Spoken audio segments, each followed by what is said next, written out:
오늘도 행복하세요. 자유세상의 유현상 목사입니다. 오늘은 누가복음 8장 4절로 15절에 있는 말씀을 중심으로 해서 큰 축복을 받을 신앙인이라는 제목으로 잠시 은혜를 나누고자 합니다.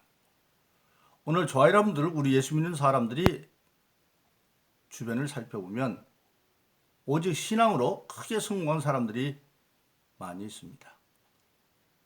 국제적으로는 세계적인 재벌인 록펠러 그룹이 그렇고, 우리나라의 이랜드 그룹의 박성수 장로님이나 또는 신원그룹의 박성철 장로 같은 분들도 그런 분들 중에 하나지요. 그런 분들이 그렇게 신앙으로 승리했다고 하는 것은 바로 신앙의 법대로 했기 때문에 승리한 것입니다. 그러므로 저와 여러분들도 그분들이 신앙으로 말미암아 성공한 것처럼 하나님의 말씀을 제대로 믿고 이름으로 말미암아 다 축복받는 여러분 되기를 예수님으로 축원합니다. 그럼 그런 그 축복을 받기 위해서는 어떻게 해야만 할까요? 오늘 본문의 말씀 누가복음 8장 4절로 15절에 보면 예수님이 직접 비유로 말씀하십니다. 우리가 잘 아는 씨 뿌리는 비유죠. 예수님이 이렇게 말합니다. 씨 뿌리는 자가 씨를 뿌릴새 어떤 씨는 길가에 뿌리어서 새들이 주워 먹었고, 어떤 씨는 바위에 뿌려서, 유대 나라는 바위가 많아서 근데 바람이 심해서 먼지들이 쌓여가지고 흙이 쌓이면 언뜻 보기에는 거기가 흙이 있는 밭 같지만 그 아래는 바위가 있어서 거기에 씨가 뿌려지면 바로 싹은 잘 나지만 뙤약빛이 내려쬐면 뿌리가 더 이상 발을 뚫지 못해서 말라 죽어버리고, 그리고 어떤 씨는 뿌릴새 가시떨기에 뿌렸다.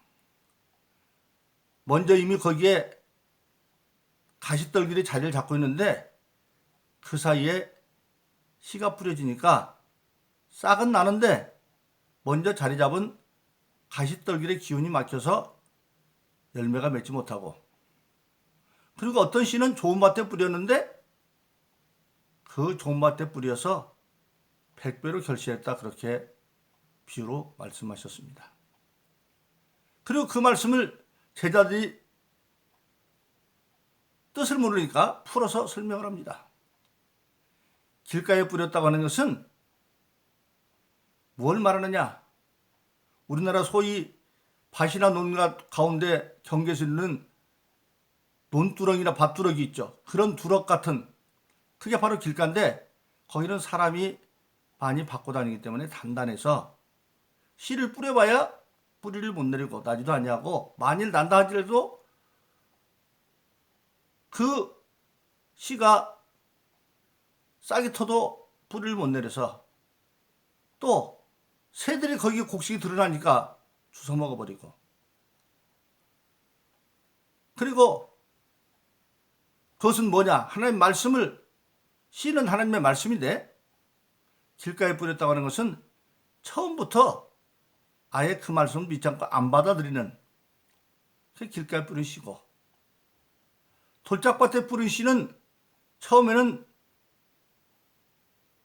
은혜를 받고 아멘하고 받아들였는데 하나님의 말씀은 아멘으로 받아들였으면 이제 그것을 행해야 되는데 그걸 행하려고 보니까 어려우니까 힘들어서, 마치 바위에 뿌린 씨가 싹이 나서 좀 자라는 것 같지만 뙤약빛이 내리쬐니까 그만 다 말라 죽어버리듯이 말씀대로 살아다 핍박이 오니까 그만둬버려서 말라 뒤지는 거고, 가시떨기에 뿌린 것은 뭐냐? 하나님의 말씀이 나서 싹은 나서 자라는 것 같은데 가시떨기는 뭐냐? 이미 미리 잡은 세상의 재리에 대한 욕심이나 돈에 대한 욕심이나 쾌락이나 일락이나 이런 것들에 막혀서 열매를 맺지 못하는 것이고, 네 번째 경우에 좋은 밭에 뿌렸다고 하는 것은 하나님의 말씀을 선한 마음으로 듣고 인내로 지켜 결실하는 자다. 그렇게 말씀하고 있습니다. 바로 그렇습니다. 오늘 그 비유를 통해서 우리가 큰 축복을 받는 사람은 어떤 사람들이냐? 첫째로 12절에 나와 있는 길가를 극복하는 신앙입니다. 이것은 네 가지 사례가 있지만 네 가지 각각 다른 경우가 아니라 사실을 조용히 들어보면 저나 여러분들 모든 사람 속에 이 네 가지 사례가 다 들어있습니다. 어떤 말씀은 내가 아멘으로 잘 받는데 어떤 말씀은 고정관념에 사로잡혀서 노면하는 게 많아요. 그런데 하나님의 말씀은 모든 말씀이 다 선한 말씀이거든요. 우리가 디모데후서 3장에 보면 16절 17절에 그렇게 말하고 있습니다. 성경은 하나님의 감동으로 된 것으로 교훈과 책망과 바르게 함과 의롭게 유익하니 이는 하나님의 사람으로 온전케 하여 모든 일을 온전케 행하게 하기 위함이다. 그렇게 말하고 있습니다. 즉 하나님의 말씀은 저튼 교훈입니다. 할 것과 하지 말 것에 교훈이 있어요. 그것에는 유익이 뒤에 있습니다. 그런데 할 것을 안 하고 하지 말 것을 했습니다. 그러면 하나님의 말씀이 이제 나에게 책망이 옵니다. 예를 들자면 주일 성수에 대해서 알고 있는데 주일을 범하고 다음 주에 나갔더니 마침 목사님이 주일 성수에 설교를 하면 그 말씀이 이제는 지난번에 들을 때는 교훈이었는데 이제는 책망으로 오는 겁니다. 근데 그 책망에 오면 사람은 감정상으로 틀어지죠. 그런데도 그런 책망의 말씀조차도 선한 마음으로 받고 나를 위해서 책망하시는 거다. 그렇습니다. 우리가 하나님의 말씀을 듣고 책망을 받는 것도 은혜를 받는 겁니다. 은혜 못 받는 것은 아무 감각이 없는 거예요. 그럼 책망하는 건 뭐냐? 책망이 목적이 아니에요. 책망을 통해서 바르게 함과 다시 바르게 쓰기 위해서 그런 것도 회개를 시키는 거죠. 요한일서 1장 9절인 것처럼 그는 미쁘시사 자기 죄를 자백하면 모든 죄를 사시고 모든 불에서 깨끗게 하십니다. 책망을 받고 회개하고 그러고 나면 다시 의로 돌아와 다시 교훈으로 돌아가게 되어져 있습니다. 그래서 큰 축복받는 신앙인은 길가 같은 그런 강팍한 마음을 회개하고 그런 신앙인이 바로 큰 축복받는다고 하는 사실입니다. 두 번째로 큰 축복받는 신앙인은 뭡니까? 말씀을 지켜가는데 찾아오는 여러 가지 환난과 핍박을 이겨내는 그런 신앙입니다. 즉 바위에 뿌린 씨. 말씀을 받아서 아멘 했는데 그 말씀을 지켜가려니까 여러 가지 힘든 일이 많이 있습니다. 환난이 있습니다. 핍박이 있습니다. 일찍 예수님 마가복음 10장 29절로 30절 말합니다. 나와 복음을 위해서 집이나 형제나 자매나 아비나 어미나 자식이나 전투를 벌인 자는 땅에서도 백배를 받되 핍박을 겸하여 받는다. 핍박, 즉 하나님의 일과 집안일이 맞서고 형제 자매 일이 맞서고 부모 일이 맞서고 자식이나 전투, 즉 사업이나 직장인이 맞섰을 때 그것들을 버려야 되는데 버리면 집안 사람들이, 부모들이, 형제들이, 자식들이 우리 부모는 예수에 미쳤나 봐. 그러고 욕할 수가 있다 이거예요. 그런데 거기서 버린다고 하는 얘기는 궁극적으로 보면 버리는 게 아니라 순서를 바꾼다는 뜻입니다. 일찍 예수님께서 마태복음 6장에서 말씀하십니다. 그 당시 유대 나라는 로마에게 나라를 빼앗기고 굉장히 먹고 입고 마시는 문제가 어려운 시대입니다. 눈만 뜨면 10사람 가운데 8사람은 먹을 게 걱정이고 잠잘 게 걱정이고 입을 게 걱정입니다. 그런데 예수님은 그들에게 그런 건 이방인이 구하는 거니까 염려하지 말아라. 너희가 염려하지 않아도 하나님이 그 있을 걸 아는데 먼저 그 나라와 그 일을 구하라. 먼저 하나님부터 구하면 그 모든 건 더해준다. 순서를 바꾼다는 뜻입니다. 그래서 우선순위를 바꿔서 가면 처음에는 집안 식구들도 요거를 먹고 직장에서도 요거를 할 수가 있어요. 그러나 일정한 기간이 끝나고 나면 천국은 서말 밀가루 속에 드는 누룩과 같다고 그랬어요. 마태복음 10장 예수님 비유하기를. 즉 세상이 서말 밀가루인데 내가 누룩이 그들에 얼마나 가까워보겠어. 그러나 이기고 나면 누룩이 서말 밀가루를 변화시키듯이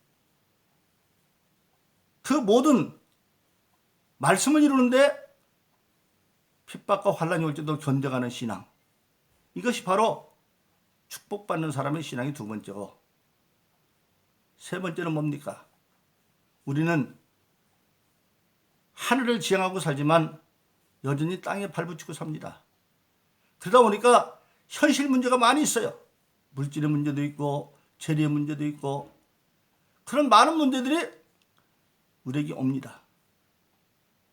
그때 과감하게 그 현실적인 문제를 뒤로 밀어버리고 말씀을 먼저 중심에서 살아야 된다. 세계적인 재벌인 록펠러 가문이 좋은 예죠. 록펠러는 우리가 아는 것처럼 좋은 집안의 출신이 아니었습니다.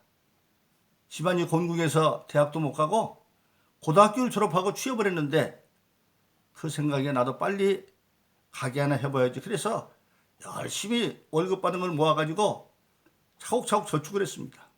그래서 이제 조그마한 가게 하나 만들 만한 돈이 모아졌었는데 마침 교회에 갔더니 부흥회를 하는 거예요.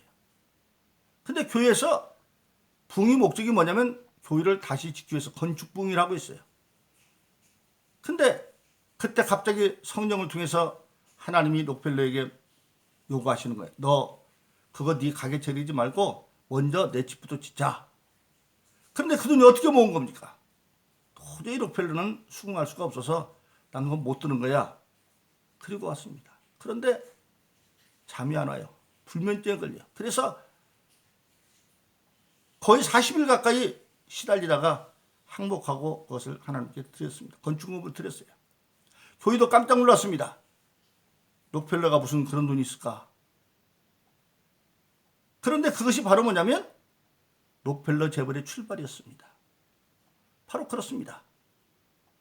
우리가 정말 하나님의 축복받는 자들은 그렇게 세상에 대한 내 욕심이나 이런 것들을 하나님이 요구하시면 뒤로 밀어버렸을 때 축복받는 신앙이 될 수 있다고 하는 사실을 우리가 알지 않으면 안 됩니다. 그래서 그때 세워진 교회가 미교수의 리버사이드 처치 강변교회죠.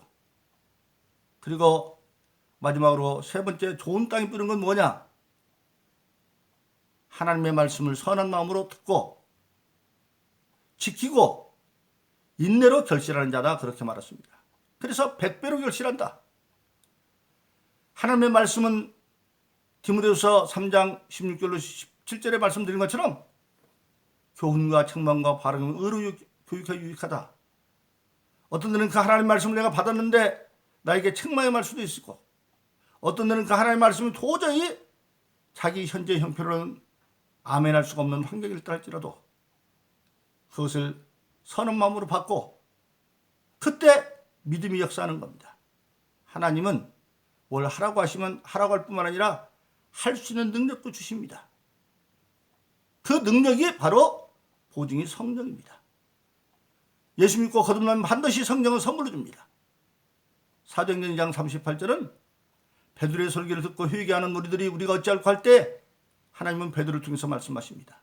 너희가 각각 회개하여, 각각 회개는 개인의 문제입니다. 예수 이름으로 세례를 받고 죄사함을 얻어라. 그리하면 성령을 선물로 줄 것이다. 왜 성령을 선물로 줍니까? 신앙생활 하나님의 뜻을 이루어가기 위해서는 반드시 방해하는 세력을 극복해야 하는 그 방해하는 세력이 마귀의 세력입니다. 근데 마귀는 일찍이 예수님께서 마태복음 10장에서 제자들을 둘씩 전도하러 보내면서 말하기를 내가 너희를 보내는 것이 일 가운데 보내는 양과 같다. 마귀의 세력은 일이라면 우리는 양에 불과하니까 양이 일을 이길 수가 없죠. 베드로전서 5장 8절은 더 나아가서 깨어라, 근신하라, 깨어라. 악한 마귀가 우는 사처럼 두루 삼키자를 찾고 있다. 악한 마귀는 사자 같은 우리는 양에 불과해요. 근데 그 이리 갖고 사자 같은 마귀 수기를 이기려면, 마귀의 세력을 이기려면 뭐가 필요해요? 그보다 더 큰 능력이 필요한데 그것이 바로 성령은 하나님의 능력이기 때문에 고린도전서 2장 10절로 11절에 보면 성령은 하나님의 모든 것을 통달하고 성령은 또 강한 능력이 되기 때문에 스가랴서 4장 6절에서 일찍이 사람이 힘으로 안 되고 능으로 안 되지만 하나님의 신으로 된다고 그랬어요. 그래서 성령을 우리에게 주셨기 때문에 하나님은 뭘 하라고 할 뿐만 아니라 할 수 있는 능력을 우리에게 주었어요. 그래서 빌립보서 4장 13절은 내게 능력 주는 우리가 모든 걸 할 수 있다. 나는 할 수 없지만 능력 주는 성령 안에서 할 수 있다. 그래서 하나님의 말씀을 선한 마음으로 받고 그 다음에 뭡니까? 축복받은 모든 것은 농사짓는 법입니다. 인내로 지켜 결실한다. 농사라고 하는 것은 결실할 때까지 계속 투자만 합니다. 종잣값도 들어가죠. 인건비도 들어가죠. 비료값도 들어가죠. 농약값도 들어가죠. 다 들어갑니다. 그런데 농사 짓는 사람은 수확할 때, 추수할 때 들어간 것보다 훨씬 많은 것을 거두리라는 확신이 있기 때문에 계속 선투자를 하는 겁니다. 신앙은 그런 거예요. 그래서 좋은 밭에 뿌렸다고 하는 것은 하나님 말씀을 선한 마음으로 받고 그리고 지키고 인내로 결실하는 것이다. 마지막에 모든 것은 인내입니다. 비록 환난과 핍박이 있을지라도 인내 후에 모든 걸 이루는 겁니다. 그래서 로마서 5장 3절은 그러면 우리는 환난 가운데 즐거워하나니 환난은 인내는 연단은 소망인 줄 압니다. 환난이 있지만 그 환난은 머무르는 환난이 지나가는 환난이다. 인내를 마침내 소망을 이룬다고 하는 사실입니다. 그러므로 오늘 저와 여러분들에게는 누구에게나 다 신앙으로서 큰 축복받을 기회가 주어져 있습니다. 그게 바로 뭐냐면 하나님의 말씀을 들을 수 있는 기회가 바로 축복받을 기회입니다. 근데 그 말씀을 우리가 들을 때에 세 가지를 극복하고 한 가지를 해야 됩니다. 첫째, 길가를 극복해 내 고정관념에서 벗어나서 내가 이제까지 알고 있는 내 신앙이시라 고정관념 벗어나야 돼요. 그리고 하나님의 말씀은 아멘 했으면 이루어가야 되는데 그 이루어가기 위해서는 쉬운 것이나 환난과 핍박이 있어요. 쫙붙인 내렸죠. 바위를 극복해야 돼요. 그리고 여전히 우리가 세상 속에 있기 때문에 눈에 보이는 세상의 재리한 욕심이나 일락이나 이런 것들을 극복해가고 그래서 마지막으로 좋은 밭에 뿌린 씨 하나님의 말씀을 들을 수 있는 기회가 바로 축복받을 기회예요. 그 말씀을 선한 마음으로 받고 지키고 인내로 결실해서 오늘 저람들이 주어진 이 축복의 기회를 다 이름으로 우리는 땅에서도 100배 축복을 받고 내에서도 영생을 얻는 주님 마가복음 10장 29절로 30절에 말한 것처럼 나와 복음을 위해서 집이나 형제나 자매나 아비나 어미나 자식이나 전투를 벌인 자는 땅에서도 100배를 얻고 핍박을 겸하여 받되 내세의 영생을 얻지 못할 때가 없느니라 그렇게 말씀하셨습니다. 그 말씀을 모두 이루어서 땅에서도 축복받고 축복하는 하늘의 싸움으로 내세의 영생을 얻고 하늘에서도 복받는 여러분 되기를 예수 이름으로 축원합니다. 오늘도 행복하세요. 자유세상의 유현상 목사였습니다. 감사합니다.